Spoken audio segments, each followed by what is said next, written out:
Hello, welcome to this lecture. So in this lecture, we are going to design one-way slab. And this is the content that we are going to discuss in this lecture. So before talking about the one-way slab, first of all, we will try to understand what is slab. Well, slab is basically a plate-like elements which are generally used in the buildings to cover a space. So slabs are basically the most widely used structural elements. So in most of the building, we generally use these slabs to cover an area.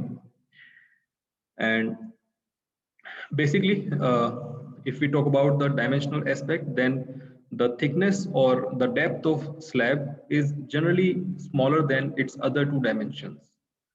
So you can consider this plate-like element. So if we consider this as a slab, so in this you can see this depth is very less as compared to the other two dimension. So as I said, slab is widely used in the buildings to cover an area, to cover a space, and they are generally supported on the beam-like element. So here you can see they can be supported on beams, or sometimes they are supported directly on the column, like in the case of flat slab. So this, as I said, that slabs are the most widely used structural elements. They are used in the building in the form of floors or in the form of roofs. And similarly, if we talk about the bridges, so in the bridges, they are used as a decks. So decks are again a type of slab on which traffic runs. And similarly, we can have circular slabs like in case of water tank, we use slabs. Slabs are used on the bottom and top of the tank. Similarly, in case of highway construction, in the road construction, we use concrete roads. So in on the concrete roads, we use slab-like elements on which traffic runs. So in this case, slabs are directly supported on the soil, and slabs can also be used in the staircases, so like staircases having slab in the inclined form. So yes, so in this case this slab is called the waste slab. So therefore this slab is used in various types of building in various forms. Now, if we talk about the transmitting mechanism, so they support and transmit loads to the wall or to the beam supporting them, and sometimes they transmit load directly to the column. As I said in the previous slide, that slab can be supported directly on the wall or directly on the beams, or sometimes they are directly supported on the column, like in the case of flat slab. So based on the load transfer by the slab, slab can be of two types. One is one-way slab and the second one is the two-way slab. So this one-way and two-way slab, I will try to explain with the help of a sheet. For example, see, I have this paper sheet. So if we consider this paper sheet, one second. So here I have this paper sheet. So if we consider this sheet as a slab element, and it has two dimension, one is this length and this is again a length, and based on this aspect ratio of the lengths. So if we consider this as a longer length and this as the shorter length, so the ratio of longer to the shorter length we call aspect ratio. So based on the aspect ratio, we can classify this this slab as a one-way or two-way slab. Now, in case of one-way slab, the aspect ratio, which is longer to the shorter span, if it is more than 2, then we classify the slab as a one-way slab. So in case of one-way slab, we assume that bending is happening along the shorter span only. So like you can see, this is bending. The bending of this slab is like a cylindrical form, which means it is bending along only the shorter span. It is not bending along the longer span. So this is again, this is a type of one-way slab in which bending is happening only along one way. And similarly, the span along which the bending is happening, it is called the main span or main direction. And this, which is the longer span, this is called the secondary direction or secondary span in case of one-way slab.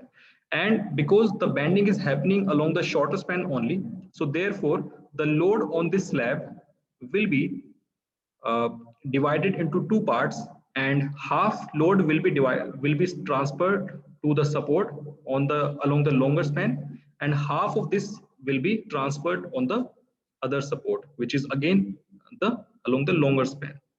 Okay. And similarly, if we talk about the two-way slab, in case of two-way slab, the aspect ratio, which is uh, longer side to the shorter span, shorter side, so the ratio is less than 2.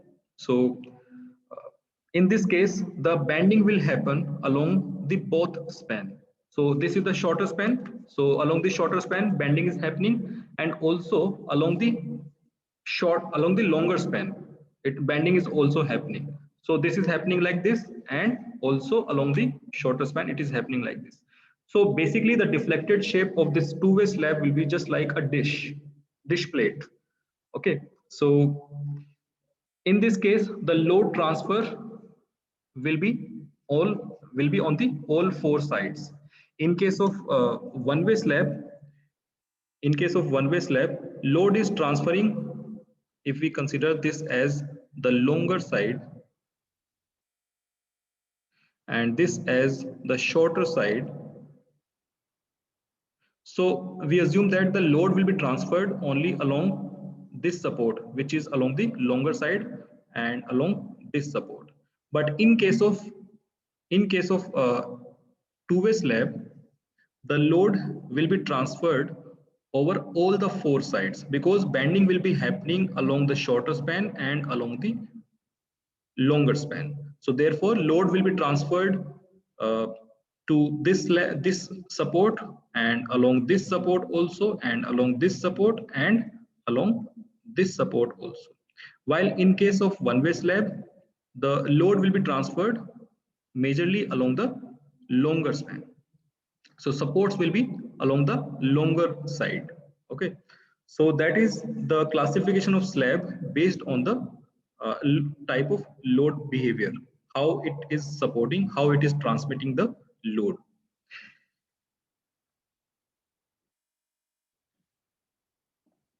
Now, till now we have discussed about the slab supporting vertical load. Now, slab can also act as a horizontal beam or horizontal girder to resist the horizontal load also. Like in this case, you can see till now we were discussing that load coming directly downward, vertically downward, but slab can also support horizontal or lateral load also, because you can see in the lateral direction, it has a very high dimension. While in case of this direction, it is having only this much thickness, this much dimension to support this vertical load, while to support this horizontal load it has this much dimension. So therefore you can see slab will be stiffer in the along the horizontal load line of action. Okay. So therefore they act as a rigid member or rigid diaphragm member. So to resist the horizontal load like the wind load or earthquake load, slab plays a very important role. So in case like this is the building, and if it is consisting these stories, so these horizontal line, they will be consisting beams and slab, because beam will be having less dimension along the lateral dimension to support this horizontal load. So majorly along this line, we have slabs, and slab majorly resist this horizontal load. So therefore, they are also known as diaphragm member.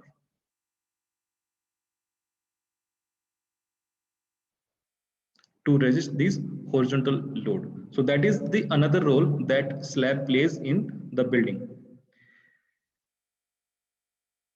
So as I said, their action as rigid diaphragm of great stiffness is important in restricting the lateral deformation of multi-storied building. And because if we try to find out the volume of concrete consumed in a building, then we will see that slabs are the main element which takes maximum volume of concrete. So in a building, maximum volume of concrete will goes to the uh, slab.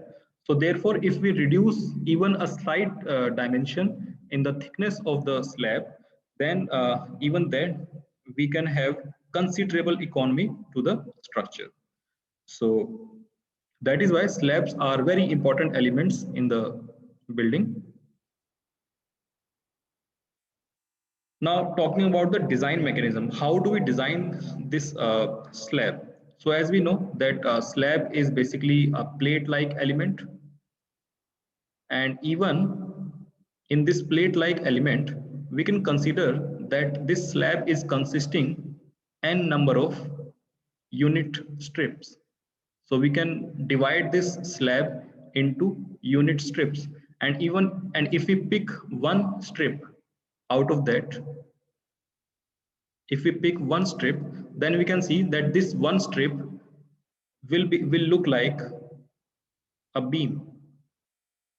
It will simply look like a beam. So this 1 unit strip, 1 meter units, we can consider this as 1 meter or unit meter strip.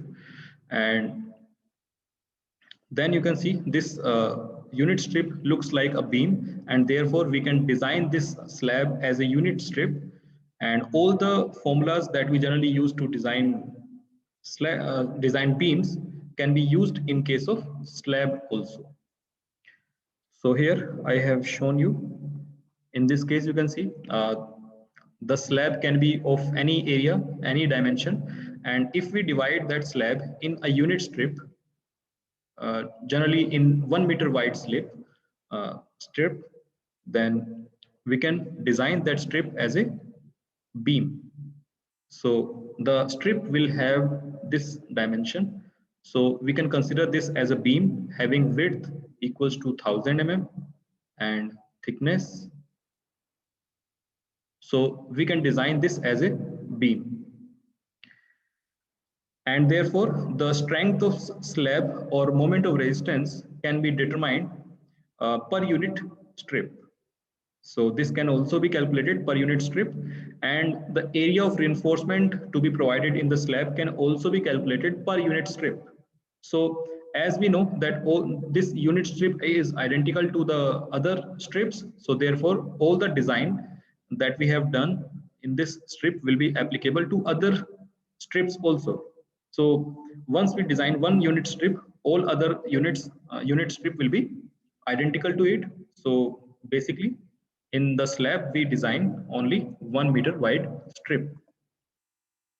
So as I said, the formula used for beams will also be applicable to the slabs also. But in this case, the value of width will be 1000 mm or 1 meter. So this is how we provide the reinforcement. Generally, in case of slab, we provide reinforcement on the tension side. So tension side will be below neutral axis, and below neutral axis we provide reinforcement bar along both the side. So that I will discuss in the next slide. So also in case of slab, as we know that slabs are generally thinner than the beam. Beam generally have higher depth as compared to the slab, and therefore the deflection in the slab will be higher than the beam. And we know that deflection in the member comes under the category of the serviceability limit state. So bending moment comes under the category of limit state of collapse or limit state of strength. But this deflection comes under the category of serviceability limit state. And therefore, in case of slab, the thickness of the slab is generally governed by the serviceability aspect. So as I said that slabs are thinner member, and therefore the deflection in the slab will be higher than the beam, and therefore we generally calculate this thickness based on the deflection criteria. So that I will discuss in detail in the next slides. So here, generally in the slab, we provide reinforcement along both the span.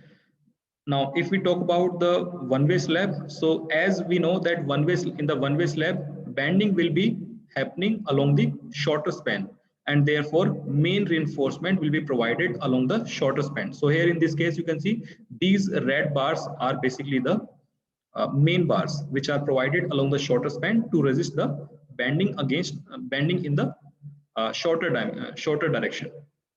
And we also provide reinforcement along the longer direction also.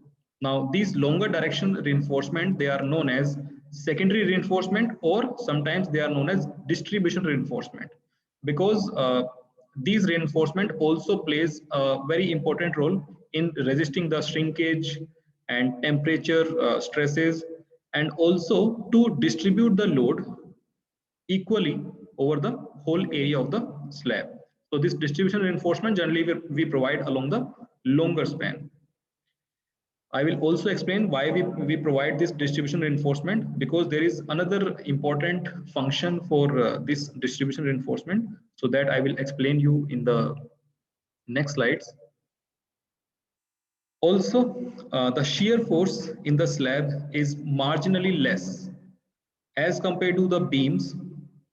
Slabs have less shear force, and therefore generally slabs doesn't fail in the shear criteria.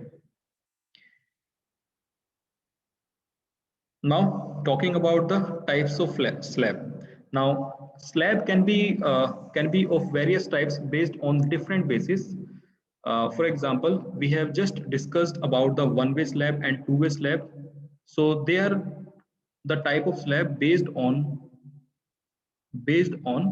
the type of load they transmit. So in one-way slab, bending is happening along along only the shorter span, and in case of two-way slab, bending happens along both the span, along the shorter and along the longer span. Similarly, based on the cross section, based on the shape, slab can be of circular slab. Well, this one-way slab and two-way slab can be categorized only in case of rectangular or square slab. Rectangular or square. So one-way and two-way slab can be rectangular or square. This one-way and two-way formula cannot be applied to to the circular slab, because in one-way slab we say that longer span to the shorter span should be greater than 2. Then we classify this as one-way slab. Similarly, longer span to the shorter span, if it is less than 2, then we classify this as two-way slab. And if it is equals to 2, then generally we classify this as one-way slab. We have slab as flat plate. So again, based on the function, we can have flat plate or flat slab. So this flat plate and flat slab I have already explained in lecture 1. So you can refer to there to that, what is flat plate and what is the mechanism behind this. In the flat plate and flat slab, the only difference is that flat plate is basically a slab which is directly supported on the column. In case of flat slab, they are directly supported on the column, but on the column and slab contact, like if this is the slab, and if it is resting on the column, then generally a column capital is built at the point where it is connected. I think I will make, yes. So this part is, you can see here the depth of slab is higher as compared to this place. So this is called column capital. So if column capital is provided there, then it becomes flat slab. If column capital is not provided there, then it acts as a flat plate. So I have explained this about in the lecture 1, so you can refer there for more detail. Similarly, the grid slab or waffle slab, they are also a type of slab in which uh, the grids of beams are provided at regular interval. So this is also explained in lecture 1, so you can refer there. In our course, we will design only one-way and two-way slab. So in this lecture, we will design one-way slab. In the next lecture, we will be designing two-way slab. So now talking about the one-way slab, as I discussed earlier also, one-way slab are those in which most of the load is carried on the shorter span. Now, if we look at this plan, here we can identify which space will have one-way slab. So here you can see these are the column position, and this is a space.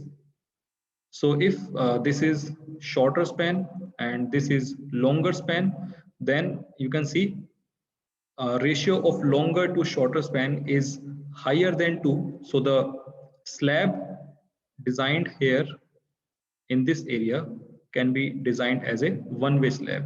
So this is shorter span, so this is called main direction, and this is longer span, this is called secondary direction. So the main reinforcement will be provided along like this, and the secondary reinforcement will be provided along the longer span.